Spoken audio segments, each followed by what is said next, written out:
et parfois qui sont qu'il y a d'autres considérations qui poussent à part l'intérêt architectural de Casablanca, et je vous remercie infiniment. Et encore sans cohérence, sans état d'âme au niveau d'un certain nombre de quartiers. Quand je vois le quartier Hassani que je connais très bien, c'est dramatique. Et aujourd'hui, au niveau de l'agence urbaine, apparemment, ça ne bouge pas. Il n'y a pas comment dirais-je, de plan urbanistique pour la région, surtout en parlant de la région qui est avoisinée évidemment Haït Hassani, Dar Barzah et toute la. Deuxième chose, évidemment, il faut au niveau politique que les prochaines élections, j'espère qu'elles pourront amener donc une majorité qui est soucieuse de l'intérêt des citoyens, puisse un petit peu changer cette situation et faire de Casablanca évidemment un pôle public à l'instar de ce qui existe par ailleurs. Parce que sur le plan économique, si nous n'avons pas des critères beaucoup plus clairs, beaucoup plus, nous ne pourrons pas évidemment améliorer l'accueil des investisseurs étrangers. C'est essentiel pour évidemment tous les développements de Casablanca. Et je vous remercie. Merci beaucoup. Sino Gawi. Alors, je vous remercie. Donc, je me présente. Je me présente Nougawi Kader, donc je suis enseignant-chercheur économiste, donc je n'ai rien à voir avec l'urbanisme ni l'architecture, mais je suis très très content et je remercie beaucoup, je félicite beaucoup les organisateurs d'avoir retenu des thèmes comme celui d'aujourd'hui et croyez-moi, c'est un thème qui mérite l'expérience, mérite d'être répété plusieurs fois, peut-être sur d'autres aspects, parce que je pense que c'est un thème très attractif, comme on dit, et qui pourrait éventuellement on peut mobiliser les gens autour de cette problématique, ça pourrait devenir un thème fédérateur. Et ce qui manque peut-être, même s'il y a une identité casablancaise, il y a beaucoup de choses à faire pour renforcer les valeurs, une certaine vision autour de Casablanca. Qu'est-ce que nous voulons faire réellement de Casablanca? Quel est le monde auquel nous voulons appartenir dans 10 ans, 15 ans, 20 ans? Et croyez-moi, ce n'est pas aussi simple que ça, parce que Casablanca, vous l'avez bien souligné à travers plusieurs aspects, c'est une réalité éminemment complexe. Elle est complexe parce que de par sa dimension, de par ses interactions avec son environnement immédiat, avec l'environnement national, voire bien sûr international. Donc c'est une ville, et moi je crois une chose, vous l'avez bien souligné, quand on voit tous les paramètres, quand on prend en considération les paramètres les plus importants, on ne peut pas ne pas être conscient qu'il y a des tendances lourdes et qu'elles vont continuer malgré tout ce qu'on puisse faire. Casablanca va encore et encore se développer. D'accord? Pour ne donner qu'un seul chiffre, il y aura de plus en plus de pression sur Casablanca. De jour en jour, il y a de la pression. Parce que, comme vous le savez, elle est très attractive, en dépit de tous ces inconvénients. Moi, de temps en temps, ça m'arrive, je me pose la question, je me dis, qu'est-ce que je fais à Casa? Est-ce qu'il ne serait pas plus bénéfique pour moi de quitter Casablanca et d'aller dans un patelin?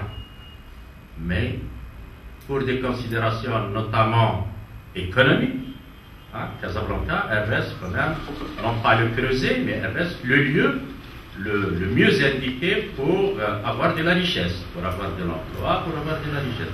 Donc, la pression sur toutes ces formes va encore et encore s'exercer sur Casablanca. Pour vous donner quelques chiffres, et si Saad Razi éventuellement pourrait me contredire, vous savez, il y a un secteur dont le taux de croissance est quelque chose de faramineux au Maroc, c'est la vente des voitures. Alors peut-être il est de 12, 13, 14 peu importe, en tous les cas, il est 2 fois, 3, 4 fois supérieur au taux de croissance du PIB. Et quand je donne ce taux au niveau national, ça veut dire au niveau de Casa, il faut le multiplier au moins par 2. Qu'est-ce que ça veut dire? Ça veut dire le parc automobile, et qui est l'un des éléments importants dans la fluidité des personnes, le parc automobile, il double pratiquement tous les 4 ans à Casablanca. Tous les 4 ans. Et Dieu sait, nous avons aussi et l'État aussi encourage, parce que qu'est-ce qu'on fait? On élargit les passages, les routes, on fait plus de routes, et on incite les gens à acheter des voitures, à prendre de plus en plus ce moyen de transport. Et le comble, vous l'avez dit tout à l'heure, quelqu'un l'a souligné, c'est que quand on fait des enquêtes, quand on fait des études sur la manière dont les Marocains utilisent leurs voitures, nous sommes parmi les moins économiques à ce niveau, les moins rationnels, parce que souvent, on a une personne par voiture. Et ça c'est une donne. Merci Sinogaoui. Encore un mot. Une tendance lourde mais rapide. Oh, d'accord. Alors, la tendance lourde, je reviens à ce qui a été dit par Sir Amer, une complexité telle que celle de Casablanca, elle mérite au moins d'avoir un tableau de bord, c'est très important, une bonne gestion, une bonne gestion des données, avec des prévisions, des prospections, etc., des projections, etc. Et puis, il faut réfléchir au niveau institutionnel. Est-ce que Casablanca, de par sa dimension, parce que l'expérience démocratique des élus, de la gestion communale, la gouvernance communale, malheureusement, on constate de plus en plus qu'il y a un déphasage énorme entre les exigences de la ville et le processus démocratique. Et enfin, dernière question, le plus important, parce qu'on a parlé de Casablanca, il me semble des autorisations de construire en hauteur, parce que précisément les infrastructures coûtent énormément cher, il faut les rentabiliser. Alors Casablanca, on a oublié Casablanca by night, la nuit. Ma question est par rapport au problème qui a été soulevé concernant l'aménagement de la corniche de Intiel. Donc il est vrai que le Casablanca n'avait pas le pied marin, le Marocain en général, mais on a remarqué que durant cette dernière décennie, il a appris à vivre avec la mer et non contre elle. Et ce grâce aux projets qui ont été implantés au niveau de la corniche, tels la Marina, Alpha Place et d'autres projets bien sûr. Mais on remarque que la plupart de ces projets qui foisonnent sont à vocation purement touristique. Ils tournent le dos à la ville. C'est vrai qu'ils s'ouvrent à la mer, mais ils tournent le dos à la ville et ne l'intègrent pas dans le but d'une planification urbaine homogène. Donc ma question elle est bien précise. De quoi la corniche de Casablanca a-t-elle besoin pour s'ouvrir sur la mer et quel type de projet peut-on y implanter pour l'ouvrir aussi sur la ville et réconcilier le Casablanca avec la mer, bien évidemment. Merci. Pour organiser cette table ronde, ce débat sur un thème très intéressant et précieux pour les Casablancais. Je remercie également les intervenants qui ont fait d'excellents exposés et l'exposé se complète tous. Moi, je voudrais rebondir sur un point qui concerne la gouvernance de la ville de Casablanca. C'est Lhouch tout à l'heure, à travers son exposé, il a fait le constat sur le développement de la ville. Il a dit que Casablanca risque de s'effondrer sur son poids de développement. Effectivement, c'est un point de développement d'anarchie. Et vous avez continué de dire que même le schéma directeur qui est en vigueur actuel, il n'apporte pas de solution.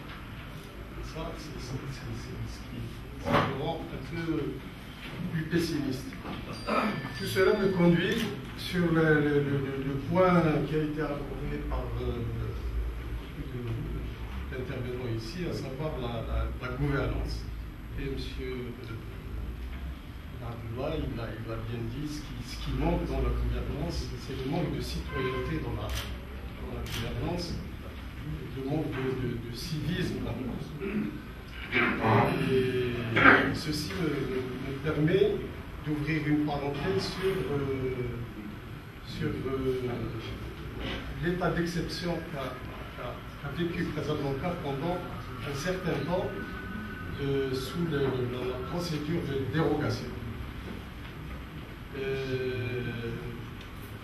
rappelle qu'entre 2005 et 2006, 22% de la superficie totale, à savoir 5430 hectares, qui ont été autorisés sous forme de dérogation. Or, la dérogation, quand est-ce qu'on accorde la dérogation? C'est pour assouplir bien sûr la procédure et quand le projet présente un intérêt pour la collectivité ou pour l'entreprise. C'est-à-dire quand le projet est générateur d'emplois et générateur de valeur ajoutée pour l'économie. Or, pour l'essentiel de ces dérogations qui ont été accordées, les projets ont un caractère immobilier.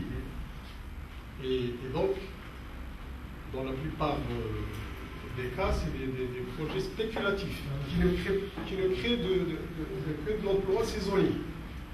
Ce n'est pas de la création d'emplois permanents, etc. Donc, mon point de vue, c'est le grand problème. Tout à l'heure, M. Ahmed, il a posé la question, qui c'est qui gouverne le Casablanca? Est-ce que c'est la Soudan? Est-ce que la Wilaya? Est-ce que c'est la commune? Moi, je dirais tous les trois, sinon plus, avec les autres, parce que c'est eux qui accordent les déclarations, c'est eux qui autorisent, c'est eux qui gèrent la vie. Voilà.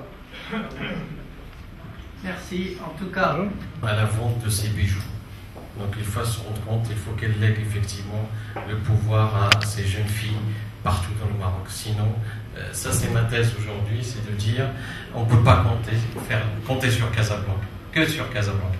Moi je suis d'origine de Meknès, je suis un immigré de Casablanca.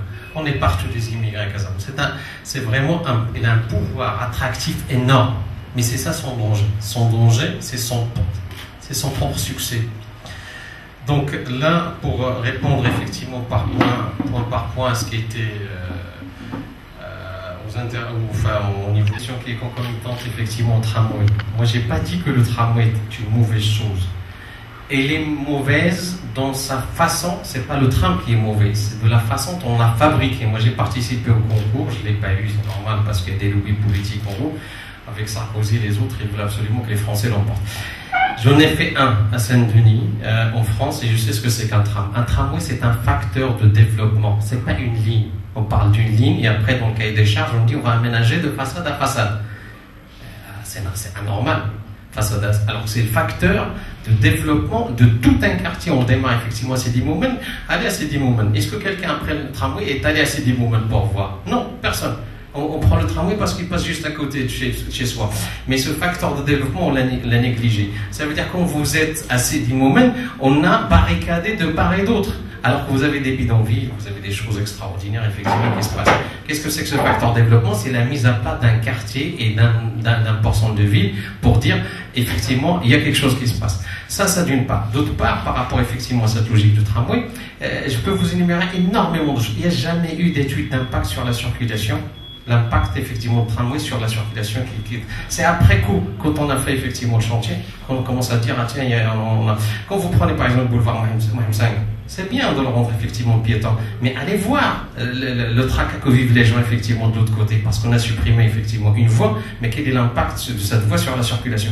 Vous avez effectivement de l'autre côté pas mal de voies qu'on a supprimées. Vous prenez par exemple le tracé lui-même, c'est sur des emprises de moins de 20 mètres. Vous avez une voie qui monte, une voie qui descend, et vous avez le tramway au milieu. S'il y a un accident, voilà, donc ça c'est problématique. Deuxième problématique, même au niveau stationnement, quand vous vous garez, si le gars se gare, vous ne pouvez pas sortir. C'est un deuxième point. Donc, troisième point par rapport à la circulation. Je ne dis pas que le tramway en soi, il est... Parce qu'on a voulu, à la hâte, résoudre un problème de taxi blanc, d'aller effectivement de l'université Incha à l'université Hil Hassani et de dire voilà on fait. Et après au coup par coup on était en train de le tirer vers la corniche. Moi je dis non. Le tramway, la deuxième ligne, il y a une question effectivement qui est revenue sur la deuxième ligne. Ils sont en train de se remettre en question parce que M. Sajid et les autres sont partis effectivement au Chili pour voir est-ce qu'il y a une solution de l'aérien beaucoup plus importante que c'est. Parce qu'on ne peut pas faire une deuxième ligne dans la même problématique, la même lancée, la même chose. Voilà concernant effectivement cette question de tram. Il y a une question aussi de fond. Y a-t-il un projet structurant à Casablanca? Non, on n'a pas de projet de ville. Ça, il faut être clair. On a un schéma directeur. Alors, vous imaginez un schéma qui s'impose à un plan. C'est jamais fait, ça se fait au Maroc. Parce qu'il était fait de l'autre côté, par décret, machin, on sait ce que c'est. Le schéma directeur, c'est quoi? C'est au 50 millième. Le plan d'aménagement, c'est au 5 millième. Le plan d'aménagement, il est censé traduire le schéma directeur. Avec des plans, effectivement, des réglementations. Vous avez un rapport d'erreur de 1 à 50. C'est ça qu'il faut comprendre. C'est-à-dire, on n'a pas de projet. Alors, à l'instar, on compare effectivement les grandes villes. C'est vrai, vous prenez Paris. Il faut se comparer les choses, parce que quand Paris était en train de chercher effectivement à faire son plan de développement, ils ont ramené Prost aussi, qui était déjà expérimenté à Casablanca.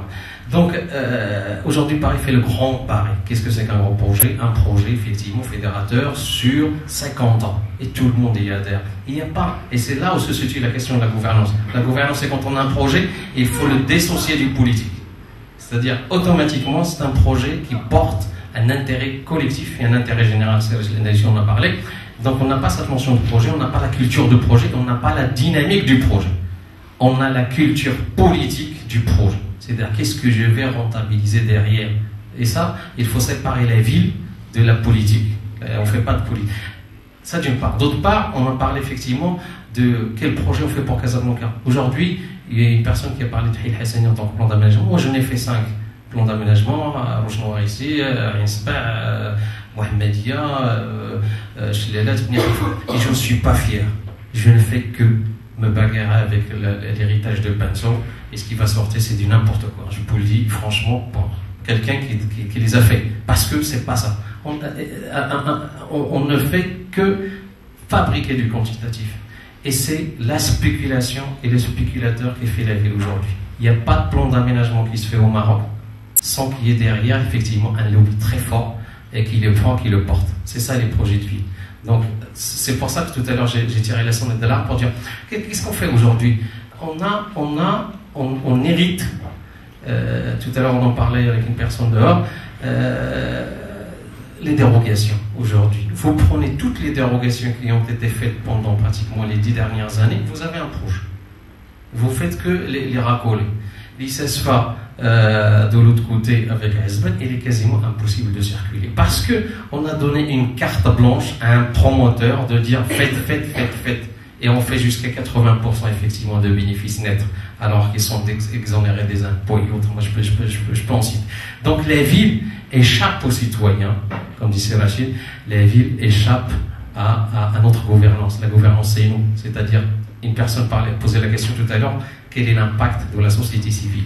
Donc, le contrepoids qui va effectivement contrecarrer la décadence de la ville, c'est il faut constituer cette société civile. C'est elle qui doit porter le projet, c'est elle effectivement qui dit là où qui vit au quotidien effectivement ce problème. Donc la planification, on en a parlé. C'est très important déjà ce qui a été dit comme réponse.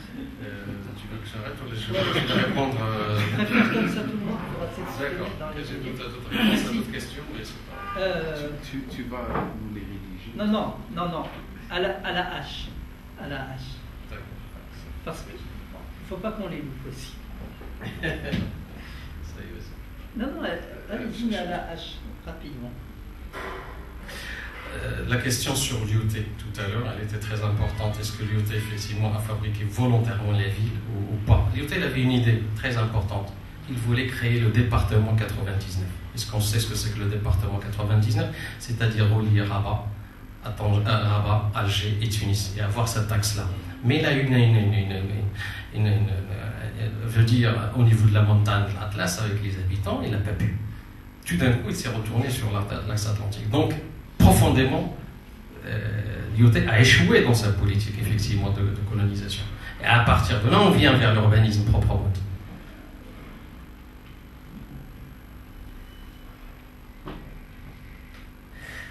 La question, qu'est-ce qui fait les pairs? Est-ce que c'est l'agence urbaine? Est-ce que c'est Rabat? Je pense que la loi 1792, elle est bien claire là-dessus. C'est effectivement soit des cabinets privés, soit l'agence urbaine en interne avec des commissions. Et après, on passe à la CTL, c'est-à-dire le contrôle de l'égalité. Après, ça passe à l'homologation au niveau du journal officiel.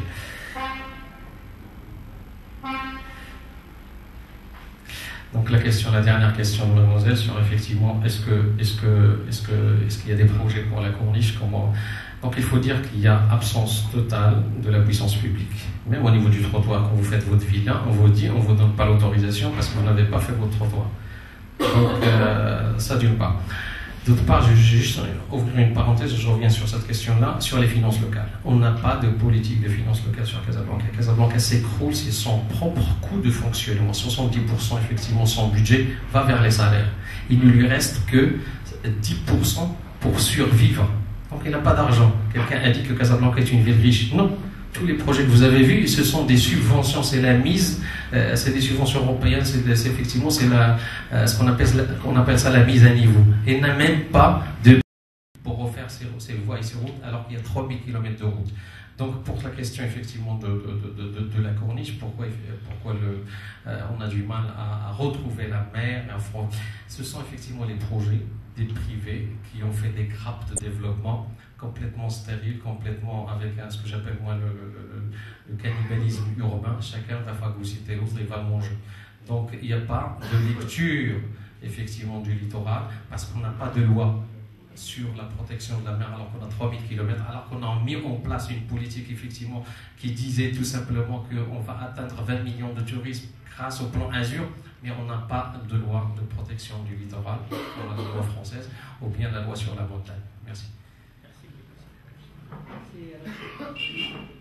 Moi, très rapidement, je vais aussi survoler les questions. La motivation, je reprends par l'ordre chronologique, de l'IOT pour la création de Casablanca, on le sait. D'abord, l'IOT était monarchiste, c'est un militaire monarchiste et un peu non désiré parce qu'il avait une morale un peu dure, disons. Donc, il était parti avec Gallieni et installé longtemps à Madagascar. Il avait travaillé à Madagascar et c'est devenu un militaire humain plutôt qu'un militaire fasciste, donc un militaire, disons, éclairé. Et quand il est arrivé au Maroc, il a compris qu'il n'était pas ni en Algérie, ni en Tunisie, et qu'il était en terre chargée d'histoire et de civilisation, avec une classe laborieuse, donc les artisans marocains qui travaillaient, qui avaient du travail, du métier, et bien il est tombé amoureux de ce pays. Et donc il s'est confondu avec ce pays, et sa motivation était très très grande quand il a vu que l'axe ne pouvait pas se faire parce qu'il ne se rendait pas compte qu'il y avait des montagnes qui atteignaient les 4000 mètres au Maroc, qui était le rempart en fait, géographique de ce pays, qu'il a préservé de plusieurs envahisseurs d'ailleurs. Et donc il s'est confondu avec ce pays. Effectivement, le fait d'avoir créé le Maroc utile, c'était dicté par la guerre, la Première Guerre mondiale, 17-18, et qui a dû, le pouvoir central à Paris a demandé à l'IOT justement de rapatrier des bataillons. Donc, lorsqu'il était à la conquête, disons, militaire du Maroc et du sud marocain, donc, il s'est arrêté à un certain moment et il s'est dit, bon ben, je regroupe mes forces sur l'axe Kenitra El Jadida. Et il a créé justement El Jadida, enfin, le port, l'axe, donc cet axe, et qu'il l'a appelé le Maroc utile, puisque c'est le Maroc le plus fertile finalement. Et voilà donc cette notion aujourd'hui qui a perduré et qu'il faudrait sûrement ouvrir. Le fait d'avoir été à Casablanca, parce qu'il a visité un peu, il allait s'installer effectivement à El Jadida. El Jadida, il a vu qu'il y avait une ville ancestrale millénaire qui est Azmour, sur un fleuve, et puis El Jadida avec la cité portugaise, avec une identité historique assez forte qui a longtemps porté cette ville.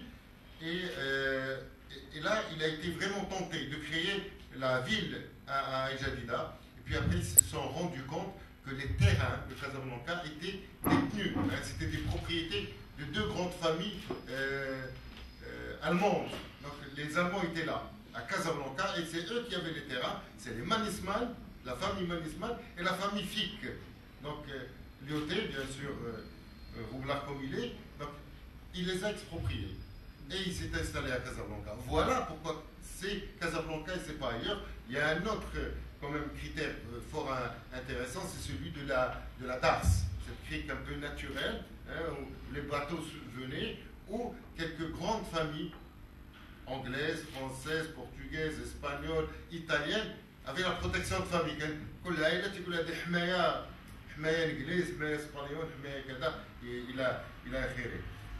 C'est pour l'appartenance. Maintenant, lier tout ça à l'appartenance, donc on est dans les familles.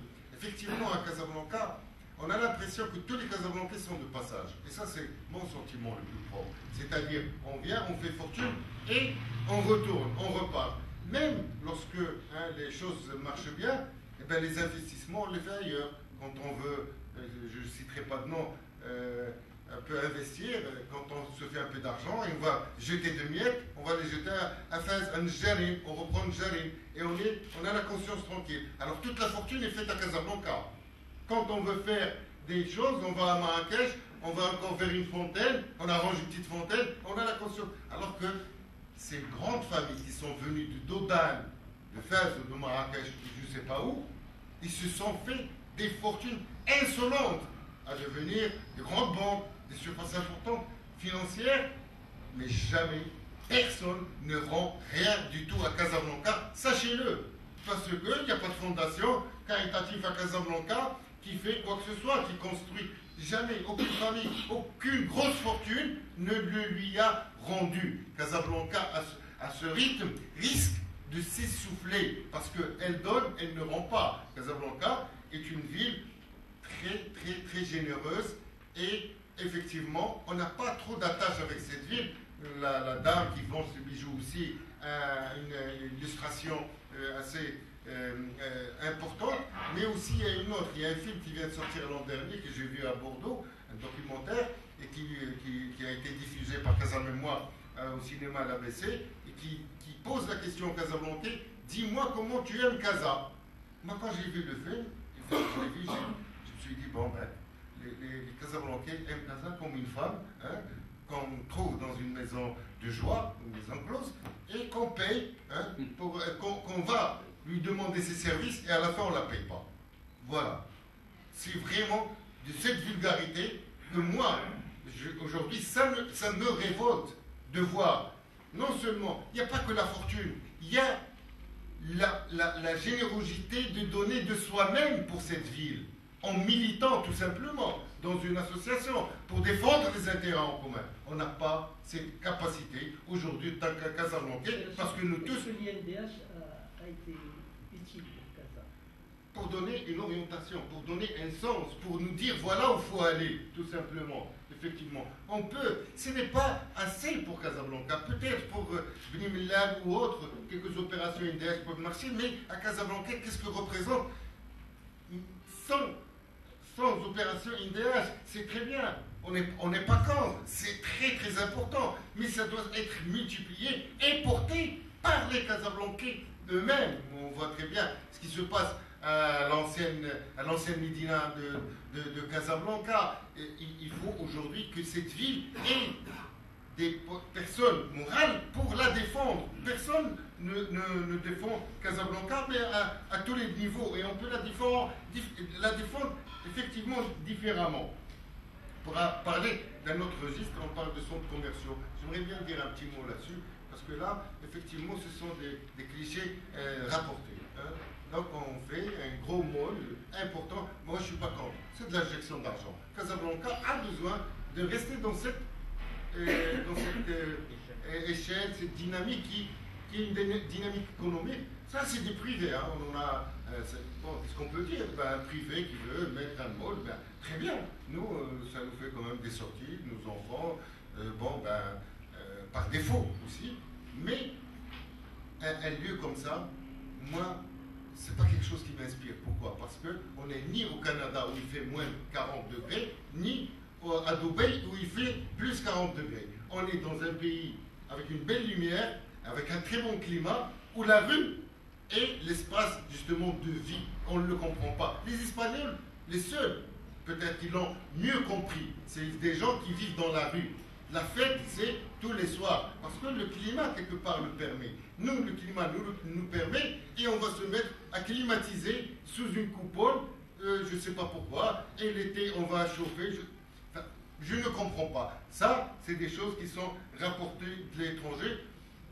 Moi, je voudrais qu'on regarde, qu'on voit un peu débattre pour dire, bon, nous avons nos caractéristiques, il faudrait qu'on s'inscrive dans nos caractéristiques, non seulement s'inscrire dans les caractéristiques, mais pour le grand philosophe Paul Villarilio l'avait dit, il faut agir dans la globalité, être local, mais aussi global, et se préparer justement à cet avenir.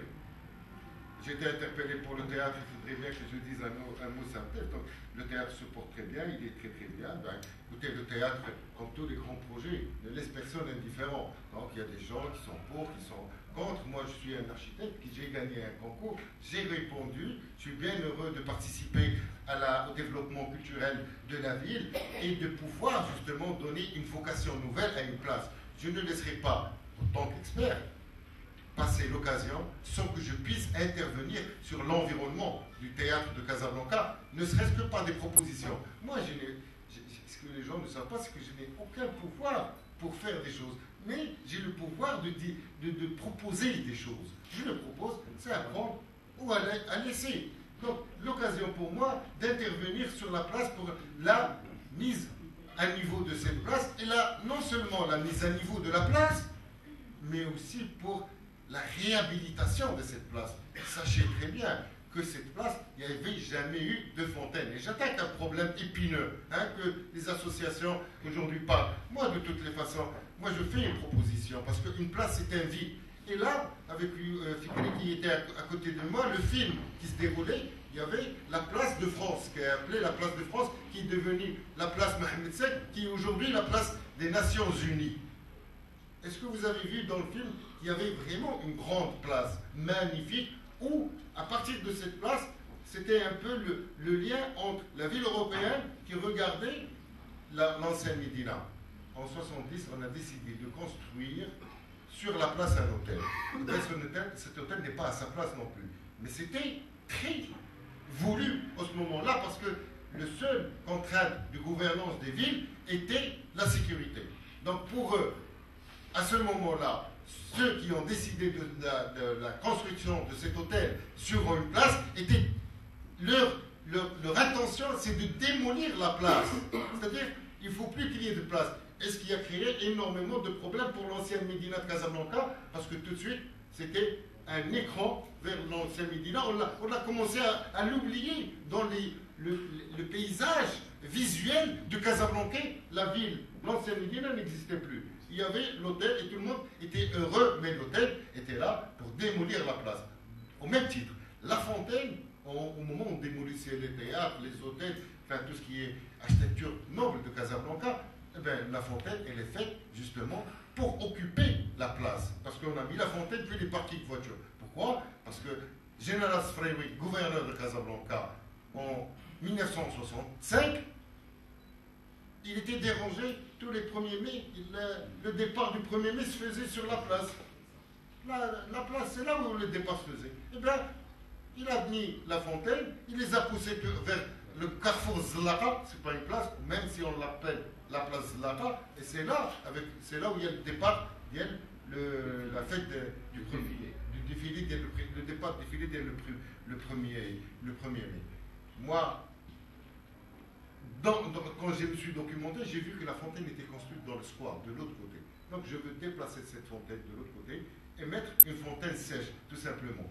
Et le débat est clos. Ce n'est pas moi qui décide, oui ou non, de la faisabilité de la chose. De toutes les façons, je l'ai dit tout à l'heure, c'est l'histoire qui jugera. Vous savez très bien que François Mitterrand, lorsqu'il a décidé de faire l'extension du Louvre, il a été au cœur du patrimoine français. C'est-à-dire qu'on ne pouvait pas toucher ce palais royal. Il a mis une pyramide. Ça a fait couler beaucoup d'encre, aussi bien en France qu'ailleurs. Le temps, l'histoire Mitterrand.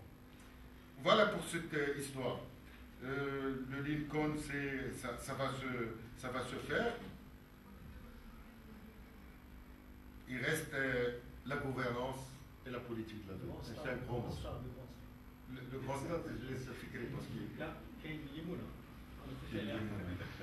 Et non, parce qu'il devait venir de Rabat, il y a la limoune. Ceux qui connaissent la route de Rabat, la station, c'est ça. Et pour la politique de la ville, sachez-le, votre parti, le PS, était le premier à revendiquer justement un ministère de la ville.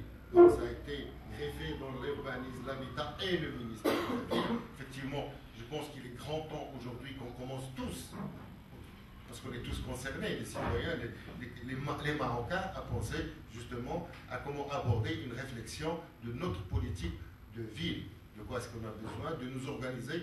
Les pouvoirs publics, quand on parle, là c'est une réponse transversale par rapport aux associations. C'est les associations qui font. C'est le noyau de la démocratie. C'est le noyau organisé. On n'est pas dans l'anarchie. On veut être organisé et on veut être une voix qui va jusqu'au pouvoir et celle qui devient aussi un réceptacle du pouvoir pour l'écoute, pour la concertation. C'est très très important. Je pense qu'aujourd'hui, il y a une grande réflexion pour pouvoir doter toutes nos villes des stratégies de développement, des plans de stratégie de développement. On a entamé la chose il y a bien des années avec Rachid Haouch, parce qu'une des rares villes au Maroc qui a un plan de stratégie sur, c'est El Jadida, et qui est en train de vivre son évolution d'une manière assez intéressante, mais sereine.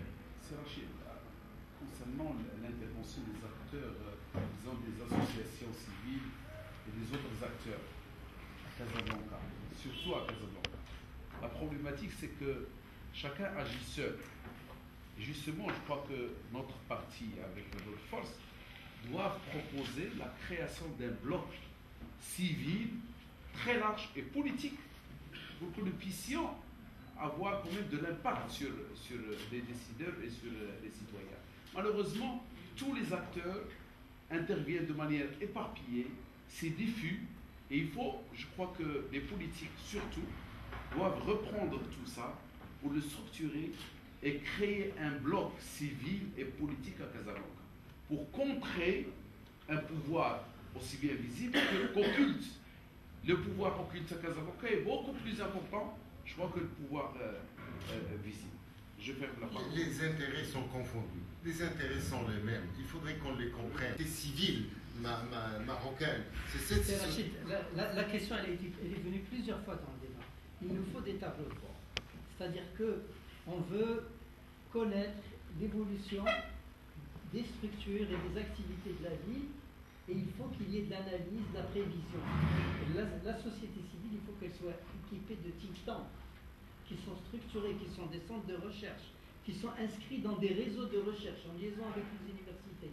C'est peut-être là le rôle des associations. Enfin, je voulais mettre ça dans ma conclusion, mais je vous laisse commenter ce point. Non, effectivement, on est d'accord. C'est ce réseau-là qu'il faut créer. C'est ce que disait Abraham, c'est ce que vous disiez, les universités, les partis, les citoyens, la société civile, la recherche, élargir. C'est-à-dire que si nous avons un objectif commun, et en l'occurrence la ville, l'amélioration des conditions de la ville, le cadre de vie doit être amélioré. C'est-à-dire, à ce moment-là, bien sûr, nous verrons tous dans la même direction pour aller dans la même direction à travers ces outils. C'est un arsenal juridique, un arsenal éthique aussi. C'est très important de respect les uns des autres. Tout à l'heure, parler de réciprocité, elle est là, c'est ce respect, c'est ce regard croisé, ces concertations qui doivent être menées pour aboutir. Je pense qu'il faut y croire aujourd'hui, franchement, pour ma part. Il faut que l'espoir s'installe et qu'on se dise il faut qu'on prenne nos destinées nous-mêmes, nous les associations, nous la société civile, pour aller de l'avant. C'est mes convictions. Je vous ai livré comme elles arrivent. Et puis, l'optimisme pour moi est permis parce que géographiquement, nous ne sommes pas des orientaux. La confusion est très très grande et il est très malheureux. Quand je vois la femme tout à l'heure avec Gilaba Ultam, quel plaisir! Elle est à la là. Mais d'où nous vient, moi, ce voile? Qu'est-ce que c'est que ce transport de choses qui ne nous appartiennent pas, qui ne nous ressemblent pas? On a des cafés avec des chichas. Non, nous ne sommes pas des orientaux, nous sommes des occidentaux. Voilà. C'est Rachid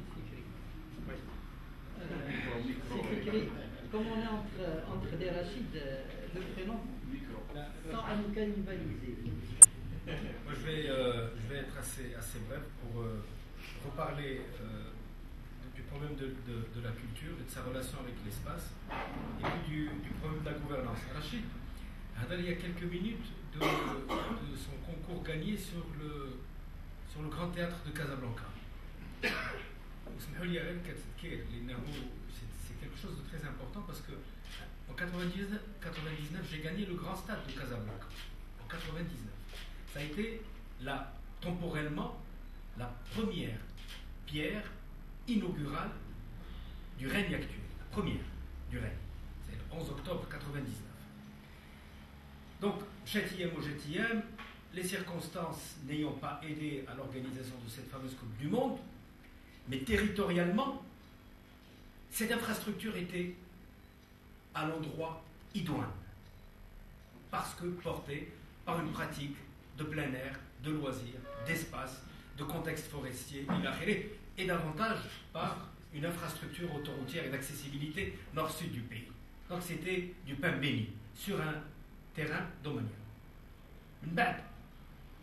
On a découvert, et il suffit juste de prendre l'avion aujourd'hui quand vous allez sur quelconque territoire, à l'envol de Noissal, pour découvrir les griffes d'un certain nombre d'opérateurs, aussi bien privés que publics, sur ce territoire. Finalement, on a pris ceci, une opération, disons, de transfert vers Sidi Moumen. Aujourd'hui, on parle de Haraouien. Alors, il est assez impensable qu'une infrastructure, dans le cadre d'une gouvernance intelligente et intelligible, puis que ça n'est pas une villa, ça n'est pas une commune, c'est une infrastructure très lourde. Et on imagine mal que d'année en année, on puisse prendre cette infrastructure et la déposer selon un certain nombre de critères ou de conditions de choix tout à fait contestables et qui, encore une fois, posent dans le fond le problème de cette gouvernance qui se traduit sur Casablanca et qui pose le problème de la culture de la ville. Aujourd'hui, gérer une ville, c'est pas simple. Je suis président de syndic sur mon immeuble où j'ai c'est pas simple, c'est rien du tout, c'est un immeuble. Il y a 8 locataires, ramasser l'argent, faire les choses.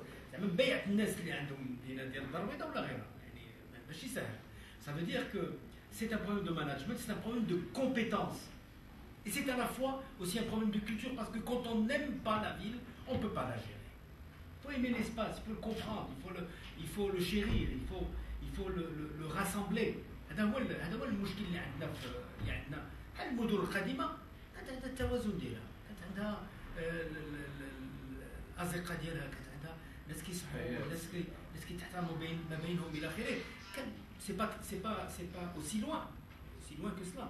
Mais donc ces traditions, cette culture, ce pouvoir du management doit être réhabilité. Mais il ne peut être réhabilité qu'à travers la culture. Et je dirais en conclusion qu'aujourd'hui, on a la chance d'avoir une mégalo.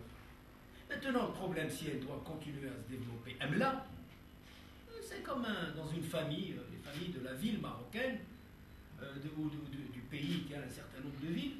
هذا خرج طويل عريض على أي خصك تلبسو، خصك تنقيه، خصك توكلو، خصك تدعمو، خصك تنظمو، تقريه، تجوجو إلى آخره مع المدن الأخرى. Comment faire? Je pense que c'est le problème qui est posé à l'échelle du pays. Aujourd'hui, le pays ne peut pas. Il est impensable que si on ne territorialise pas, si on ne divise pas, le problème de la régionalisation qui se pose à un autre niveau. Il faut que les élites reviennent vers le pays qu'ils aiment et qui les a vus naître. Il faut que les médecins aillent travailler partout. Il faut faut que les architectes de telle ou telle contrée يمشيو لتما ولكن باش يمشي تما خص النمو الاقتصادي باش يولي هو élite في المكان ديالو باش يولي. Aujourd'hui, les médecins ils sont à Lens. Ils sont à Nancy, je parle du pays qu'on connaît peut-être un peu plus que d'autres pays. Ils sont partout, les avocats, les artistes. Il y a des théâtres nationaux partout, le théâtre national de Reims, le théâtre national de Bordeaux, le théâtre national. C'est cette œuvre grandiose du pays qui fera que Casablanca sera assimilé aux autres régions et qu'on aura un développement plus homogène et plus maîtrisé. On aura le Maroc des équilibres. Ben, le problème à Casablanca, c'est que ça pousse, je disais tout à l'heure, ça pousse combien, mais ça pousse comment? Mais j'adore à Casablanca, l'art déco, c'est un patrimoine national. Il est né d'une certaine, dans des conditions politiques ou historiques du moment. Aujourd'hui, c'est l'œuvre des ouvriers marocains. مكتسب قوي. بون ولكن ملي تدخل وكل احترامي للمدن اللي كي سون شير ا مون كور بحال سباته بحال مولاي رشيد بحال البرنوزي فين هو التاريخ؟ فين هو المواكز الهري؟ Le centre de la ville, c'est quoi? C'est vrai, c'est le commerce. Mais il n'y a que ça. On a porté nos villes sans images, sans images nouvelles de la ville. ما خلقناش داك المحيط. Pourquoi? على سيد البرنوسي لو سونتر ديالو هو شارع محمد الخامس ولا الكورنيش ديالو عطينا الكورنيشات اخرين في Donc il faut absolument qu'on restitue ces centralités qui vont faire l'équilibre. Probablement qu'au lieu de continuer à se développer en tache d'huile, il faut revenir vers ces villes. Mais il faut revenir vers leurs compétences, vers leurs moyens, vers leurs ressources, pour créer de beaux théâtres, pour créer de belles places, pour créer des enfants, pour créer des parcs, et qui font le centre, et qui font l'identité future pour les dizaines d'années à venir. Sinon, au débat, l'avenir physique, architectural ou là, patrimonial de cette Barnos. Gouloulia, les théâtres, c'est Barnos.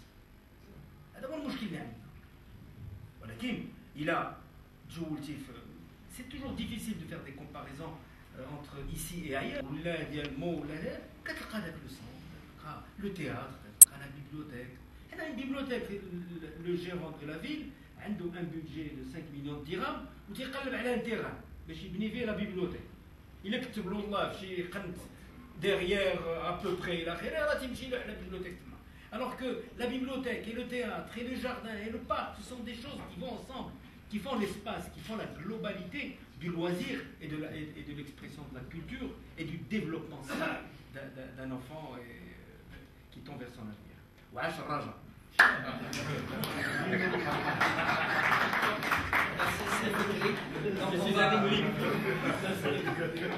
On va arriver à une conclusion aujourd'hui. Il y a des idées fortes qui sont venues. Casablanca, l'autoroute de la modernité, ça c'est la première question. Moi la question que je pose c'est quelle modernité? Est-ce que Casablanca va rester dans la modernité du XXe siècle et du XIXe siècle et on est au XXIe siècle? Le XXIe siècle, c'est le début de la fin de la voiture, de la civilisation automobile. Il faut se rendre compte de cette réalité. Ce qu'a dit tout à l'heure c'est Rachid Hawch était très important et le mot est passé inaperçu. Quelle agriculture urbaine? Il faut qu'on apprenne à produire nos aliments nous-mêmes dans des circuits courts. Dans le milieu urbain, on doit faire de la ville aussi un espace où la nature se reproduit, où il y a des écosystèmes qui sont développés en harmonie avec la vie urbaine. Donc il y a ces problèmes. Il y a la question du changement climatique, des énergies renouvelables. Il y a la question de l'usure.